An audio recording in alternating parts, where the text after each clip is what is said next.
We laugh. We cry. We learn.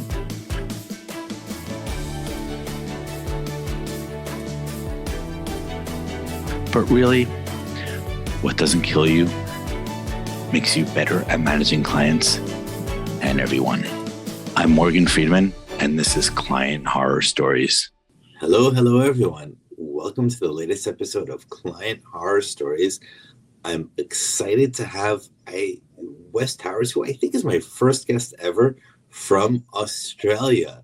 Good day, mate. How are you doing?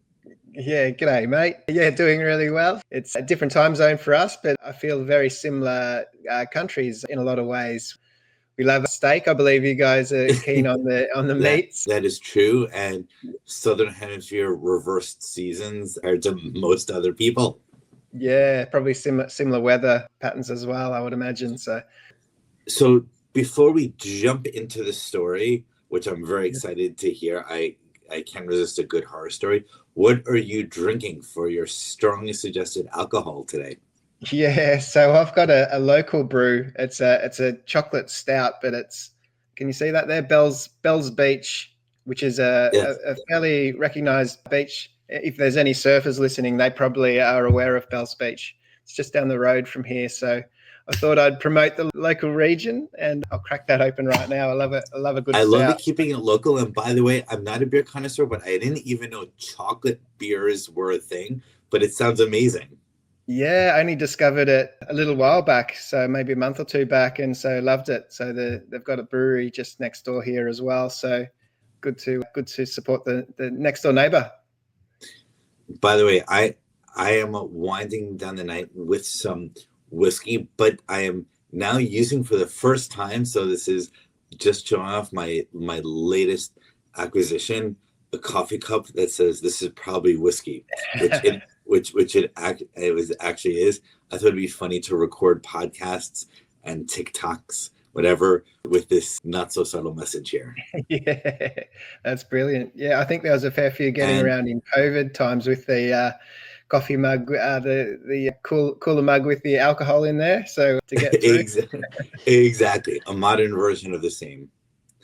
And with our alcohol in hand, I'm so in the mood for a good Australian client horror story. Let's go. Yeah, so I'll tell you a little bit about the backstory. So I'm a website designer, developer, do SEO, all that kind of stuff. And typically we build websites in WordPress. We have done for a long time now. We used other software many, many years ago, but probably the last, 15 years, I would say, has been WordPress. But I've got a little team of developers, and I had a team leader who I could see was getting a little bit bored with the work. There's a fair bit of repetition because all the websites technically are kind of the same, and we have a set process and we follow the process and the structure. The designs come out different, and there's different aspects of every site, but I could just see, because he'd been with me a long time, he was getting bored. But so this opportunity for this different kind of website popped up. There's something I'd never done before, nothing that the team had ever done before, but he was really advanced as a programmer. So I just ran it past him and said, hey, look, this opportunity has come up, quite a large project, not really what we normally do, but would it interest you? And is it something that you'd like to engage with? And he loved the idea. It was a dating website. Yeah. So before we jump into the dating website, and I just want to discuss for a moment this really interesting question you bring up of key employees getting bored, because people don't really talk about it, but for any owner, operator, VP, director, someone that's managing people, like, this is an issue. And because the way for companies to go, you need systems and processes in a repeatable way, but people who are creative tend to get bored fairly quickly when it's just the same repetitive process. Yeah, super challenging. I mean, one of the biggest influencing books I read was The E-Myth. And that was, all about systems and processes, about being almost like McDonald's, where, anyone can do it from start to finish and it comes out the same every time. Well, that's great from a business perspective, but there is, as you say, the flip side of that is maybe the staff members, team members are getting bored. So, and that was certainly the case with this guy. So I don't know what the good answer is with solving that problem of having systems and process that are. By the way, this is such an important issue, and by the way, it's never come up on Client R Stories before. It's worth us discussing it for about 2 minutes before we can figure out, or before we hear what happened with this project. So because I face this exact same thing as well, I've created different systems in my various companies over the years in order to combat that. First, something that's influenced me in approaching this problem has been Google's famous, you can spend 20% of your time working on anything you want. Google just owns it. And what's powerful about that is creative, smart people want to do their own thing. They don't even care if the company owns it. And famously, Gmail was created through one of these 20% ways. So to me, there are a lot of companies in the US that talk about the 4-hour work week. But what I personally prefer is instead of a 4-day work week, so employees get the benefit of a day off. What I prefer is kind of a 4-day work week, but having 1 day a week, often spread out, a half day here, a half day there, quarter day here, quarter day there, in order to do creative, different experimental projects. Sometimes crazy ideas I have. Sometimes I want to try this weird social media campaign. Sometimes I let people do their own thing. And this is an interesting mechanism to try to keep creative people engaged. Yeah, 100%. That's brilliant. And the timing is perfect for that kind of. I'm definitely going to pursue something like that now that you say it, Morgan, because it just feels like right now with AI, and it's transforming my industry, and there's so many opportunities. Absolutely. So I've got some great minds with me. They should be exploring. They should have opportunities to explore and experiment within my business, and maybe that'll help us expand as well. Exactly, but I'm happy that the episode just began 3 minutes ago. We haven't even gotten to the heart of the story yet, and already you're getting great ideas to implement and change our business. So the episode's already a win, and that's great. But this is what I do, and I really believe it's a win-win because it's how you get the creativity out, how you learn new technologies, how you try different things. And guess what? In my experience doing this for over 20 years now, every once in a while, one of these internal experiments actually goes really, really well. And you can spin it off into a business while it keeps people engaged and loyal and creative. So I've got some ideas ticking over in my mind right now. So I better make sure I come back to those things after the podcast for sure. Go for it. So back to the horrific story. So the developer loved the idea of developing this complex dating website. We've never done anything like that. You know, it was a different type of business. It was different types of functions. I didn't know how to do it. He was the only guy who had a remote idea of how to do it. So he did the proposal, he did the scoping out, he did everything, and we submitted it, won the project. But a couple of weeks into the project, he quit anyway. So so he was the only guy who knew how to do it, and he'd probably been shopping around for a different job already. And so I was lumped with this responsibility of building this website with no technical capability of knowing even where to start. So, man, I burnt so many hours myself. I was able to hire a couple of people to help out, but realistically doing a lot of the grunt work myself, which was not ideal, burning midnight hour. We delivered the project. It was a great project. The client loved it. She had no idea. She had no idea the pain and anguish I was suffering through that whole journey. And she sold that business, that online business, luckily, because things sort of changed with online dating and Tinder and stuff. Wow. Okay. By the way, I've been in comparable situations where I've had key employees quit, like at the worst possible moment. I even had a worse version of that, which is I had a key employee die in a car crash at the worst possible moment. So this is a painful moment, even if you don't die, just quitting for the project. So just saying that, I'm like reliving the pain of like different employees quitting. No, not now. I just need you at least 4 more months to finish this and find someone else. So it is painful. So Okay, so it's good that you can rescue it, but I'm wondering, in business world, this is sometimes called the key man risk, and I'm wondering what you've changed or done since then in order to lower the key man risk, to use like fancy risk minimization terminology. Yeah, well, from that, I kind of never walked away from our core skill sets. So we're sticking into our lane now. So this project was quite different. It was completely different to what we normally do. And I only took it on to help that team member out. So actually, there are two. That's interesting. There are actually two different lessons or two different strategies that you're sharing to deal with it. One, you're observing that this was a problem because it was a bit different than what you usually. What you have processes, checks, balances, repetition, multiple people, so you're covered. So this is a good example of venturing out from the one thing you do, and but you're also making a second point, which is actually more interesting. You're like, hey, I this one person, I wanted to make him happy, so I gave him this concession of this weird different project just to make him happy. And guess what? You give him the concession and then he quit.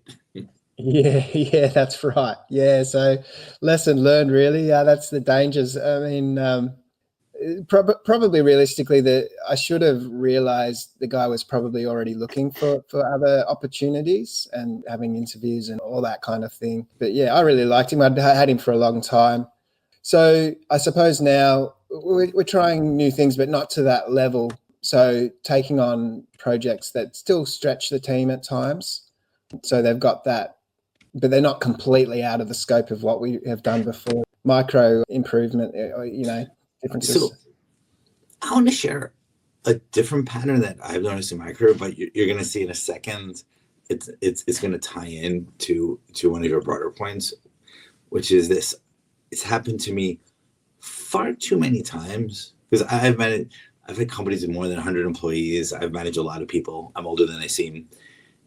And it happened to me far too many times where, for whatever reason, someone asks me for a raise. I usually try to be ahead of the game and and give raises proactively, be ahead of inflation, etc. But it's happening too many times where people ask me for a raise and I say, wasn't scheduled, but I really like you. I understand you need extra money. We happen to be in a good moment. I can afford it. Sure. And almost every single time within 3 months of me giving people an unsolicited rate or a raise that they asked for that I didn't initiate, they quit. It's like this incredible pattern that I've noticed. And one of the lessons that I get from that or that I've taken from that is people, sometimes you get unhappy at a job for whatever reason. Sometimes it's just time to move on, no matter how great the boss is. Other times, the bosses of the company have problems, but for whatever reason, you're unhappy. Because most people don't understand their own emotions. You're in a job, you're unhappy, you're feeling frustrated, you don't quite know what to do. Because they don't understand themselves, they think the most obvious thing, which is, I just never have, at the end of the month, I never have enough money to live well. So people tend to misinterpret their own emotions to think it's a money problem. Thus, they ask for the raise, and then they get it. And then within 3 months, they're just as unhappy. So the money didn't solve the problem. Thus, they quit it or look for another job. Yeah, right. Yeah, that I can understand it. So people are really not as self-aware. So they're just saying, "Oh, well, maybe money will fix it." By the way, that is my theory, my explanation for this pattern that at least I've seen in my career.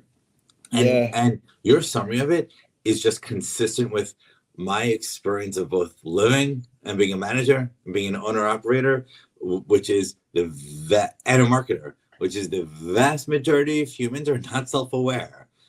100%. I think you're right. Certainly, if I look back on things, it's probably the same.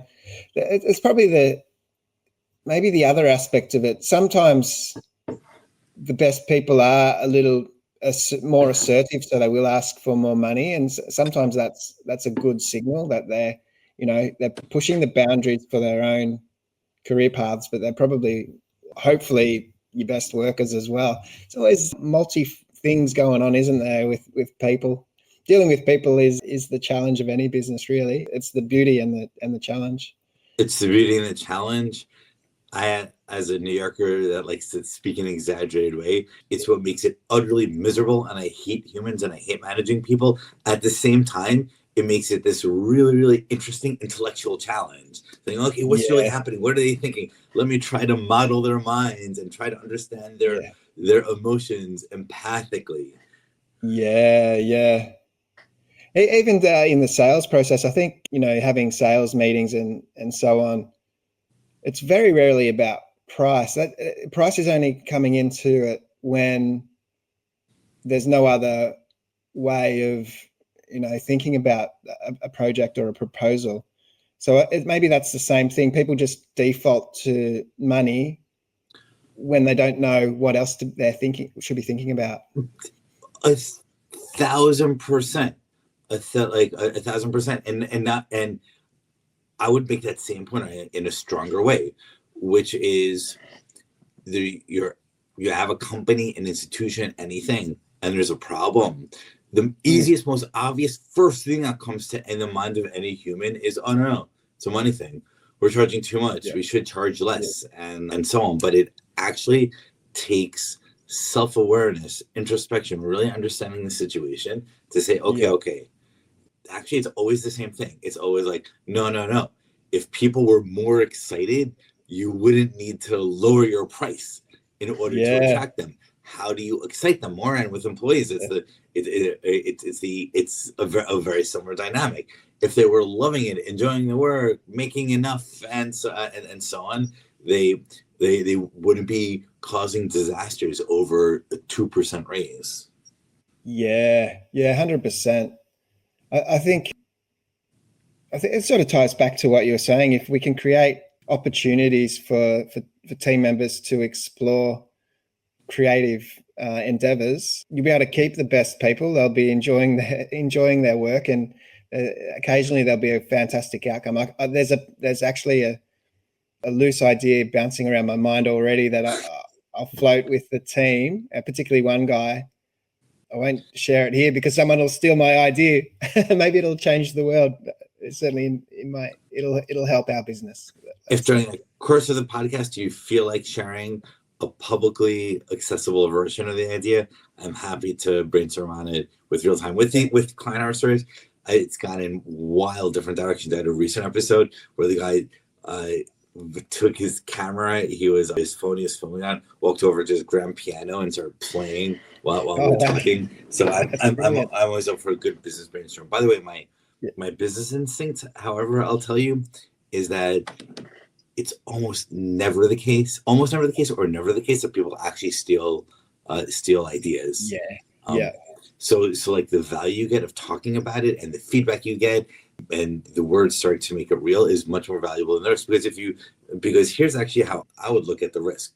If someone's stealing the idea is basically this: what are the chances that someone is listening to this podcast and hears it, and when they're listening to it, they share it, they actually understand it at a deep level? Then the chance that if they understand it, then they would be so excited about it, they would then start doing it themselves. Then when they start doing it themselves, they'd be able to have the money and the resources to put into doing it. Then what is the chance that even if all those probabilities happened in the Drake equation, then that they would do it as good as you do it? And I just look at those calculations and I'm like, okay, a 2% chance of this times a 2% chance of this times a 2% chance of this times a 2% chance of this. Okay, there's a 1 in a trillion chance. Yeah, true. Yeah, 100%. Yeah, I mean, it's something.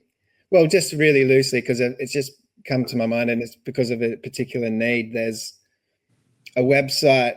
We've won a website project that we need to build in WordPress for the Australian entity, but it's got international websites which were built in a different software, and they're in a proprietary software or something, and so they can't give us access directly. So we have to manually copy paste each product, which is hundreds of products, from the international site into the Australian. And I'm sure there must be a ChatGPT something or a way to scrape not only the text but the images and the PDF resources that go with the products and a whole bunch of other stuff, and then even to price adjust to Australian. There's a bunch of things that it needs to do. There's got to be a way. My team will know how to. Maybe it's best not to give them too much guidance. Maybe just say, here's the problem. Who's got a creative solution? Because if we can get a solution to this need, there's probably a bunch of other applications for that same AI thing or whatever it might be. So I have a couple of thoughts on that. First, the probabilities work out, and there's a 0% chance that anyone hears this and will steal it and will do it for many reasons, including there's very few of the audience is in Australia. Second point, I'll point out, there's some things I like about this. As a WordPress nerd myself and a WordPress code contributor, I think like WordPress is awesome. It powers a third of the internet, and there's such a rich ecosystem of paid plugins. I pay probably more than $5,000 a year of, I need WP Rocket for $400 a year, and this one, and this one, and this one, and this one. And before you know it, it's a real bill. So I like this space. What I like most about the idea is my last company I did large scale enterprise software sales, and how do I say, I'm trying to say it right.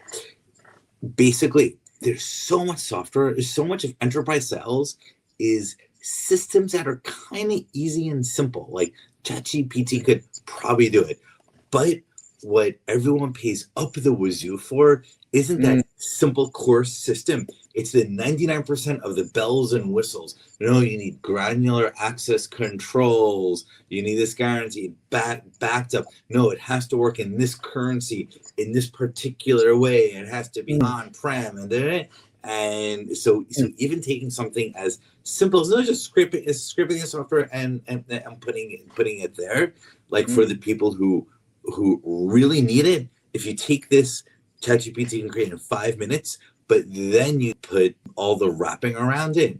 Then for the people who really have that problem, bam, like magic. So that's a great idea. And so creating a WordPress plugin, it's something that I'd considered. I've never gone really into it, but if we made that into a plugin and people bought it for whatever the fee is, but just the brand awareness, I suppose. By the way, if you're planning on doing this for yourself, like it's just 5 more minutes in order to make it a plugin. Productize it. So as long as you've done the first 90%. Yeah. My final observation on this idea for the tangent before we get back to the core topic is I just want to say I also like your approach of giving your team the general challenge and see how they do it. Because I think that's when you get the best results, when the team understands the big vision, the goal, the context, and then they figure out how to do themselves. Because that's also not just you get the best results because they feel the ownership. They really want to understand the problem.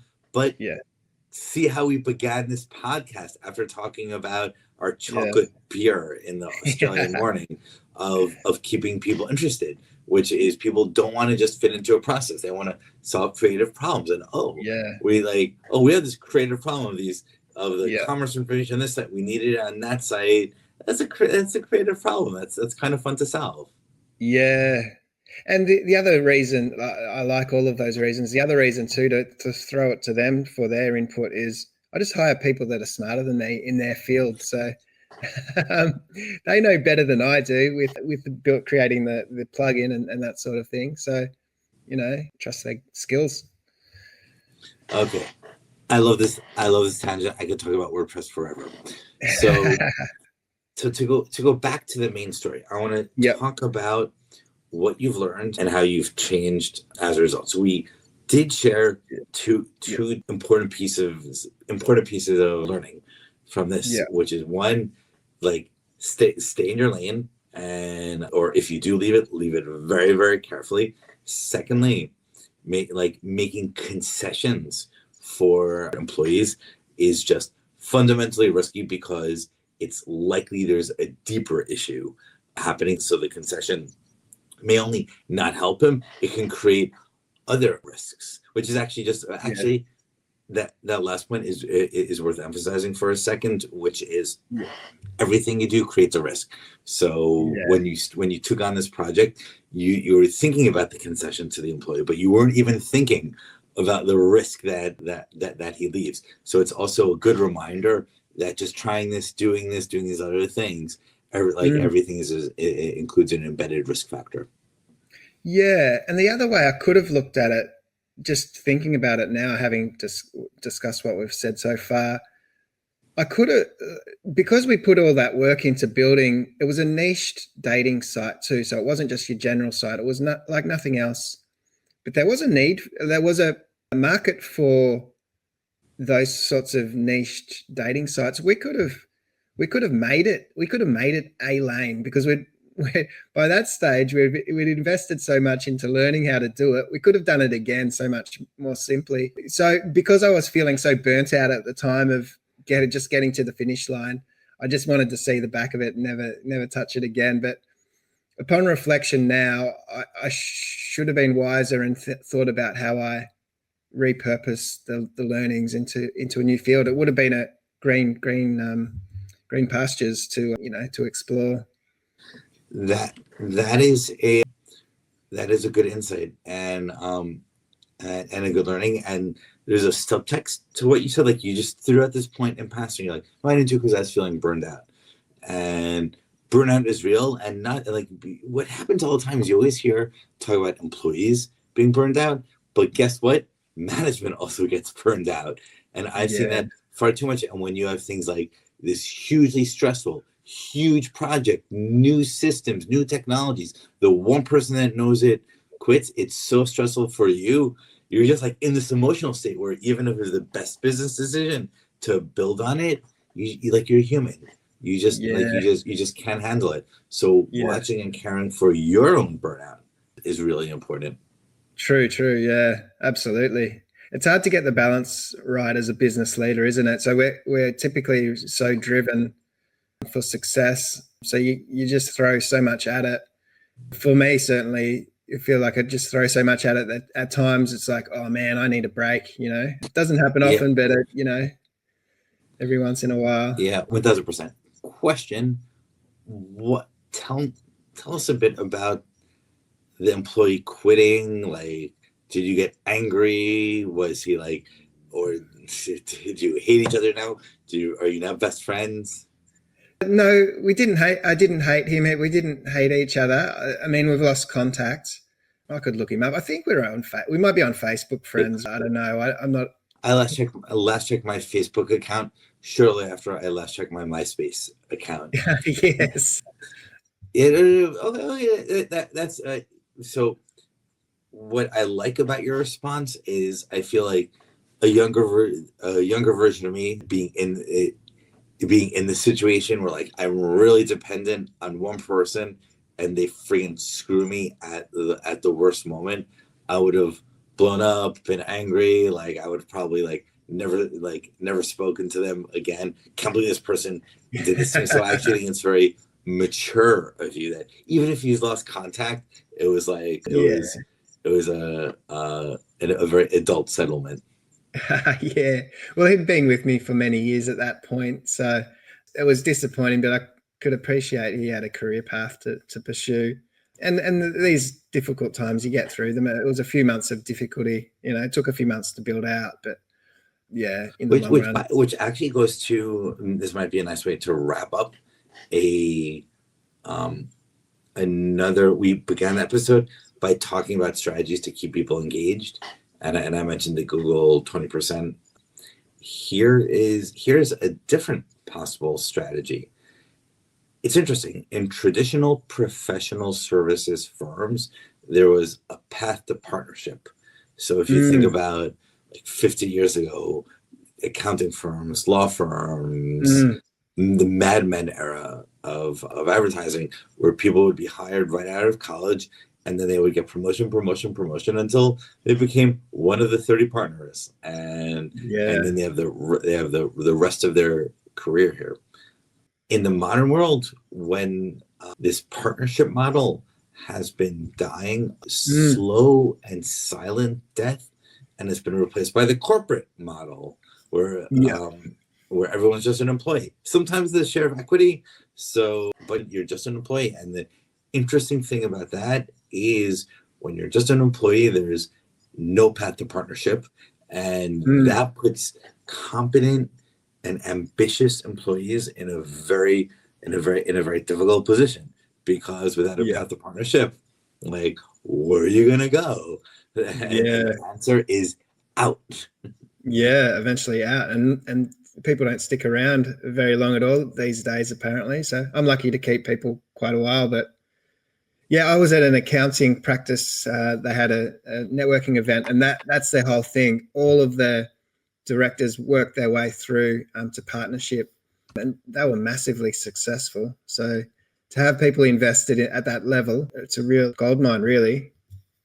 And by the way, I think it's a very underrated strategy. Like I think it's not common enough for software development, SEO, marketing firms to have this sort of path to partnership. But I think it is a very healthy and powerful structure for professional services.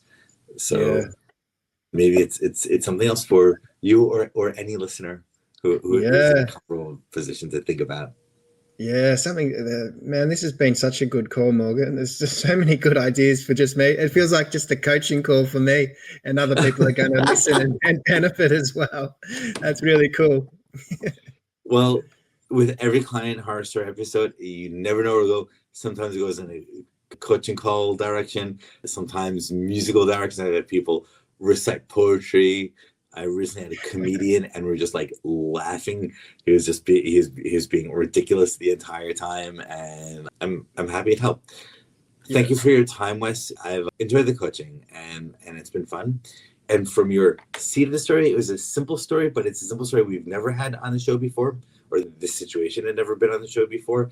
But from this seed, we've gotten so many good insights and ideas and strategies. So it was very worthwhile. So thank you for coming, Wes, and everyone who's been watching. Thank you for making today end. We hope that you guys enjoyed it as much as we have. Thanks, Morgan.